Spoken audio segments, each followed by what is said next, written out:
So like that, I guess one of the issues that I had, and I think people that went through what I went through, they definitely have to put more effort into it, because one thing that you were lucky to do is like you were on job sites and doing service work, and so that was putting you front facing with the customer. And like one of the things that I experienced while I was still in college, I went to work for a systems integrator, and capital projects is what I did. So I was always in a shop floor setting. I was always working on a capital project that maybe we would see a customer every 3 months, 6 months, something like that. And it was a smaller shop too, so there wasn't people coming in and out all the time. So it's like somebody in that position, like they have to kind of push hard to like, how do you get out there a little bit more, and how do you like talk with more people to build those skills? And honestly, these are the environments that do this, right? I mean, you have this, you have like these A3 events, you have different types of shows, and I say different types of shows because that's super important, right? If you're getting into this industry, don't try to, you can focus on one industry, like welding, like we're at today, but try to like expand your horizons. I mean, like, and you'll find the different people that are different to work with, different needs, and then you'll find the commonality of what helps solve those problems all together. But everybody has a different stick, right?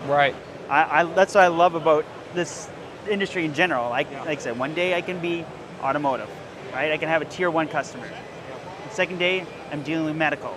Next day, we're dealing with entertainment. Next day, we're doing food and packaging. Next day, I'm looking at guys building rockets. It's all over the place, right? So that's what's really exciting about this industry in general. This is why I'm in robotics and why I stayed in robotics. If I had to do the same job over and over and over again, day in, day out, I probably would not be here. I'd be somewhere else, right? So it's what draws people into this industry. And definitely like they get stuck here too. It's like, I personally love this industry. I couldn't see myself going anywhere, especially in the robotics automation side of things.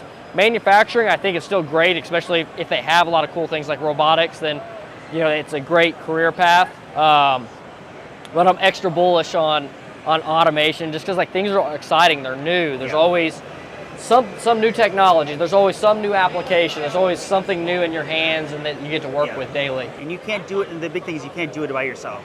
It doesn't matter what, like, you have to rely on people that are coming up with new things. And you gotta be open to it.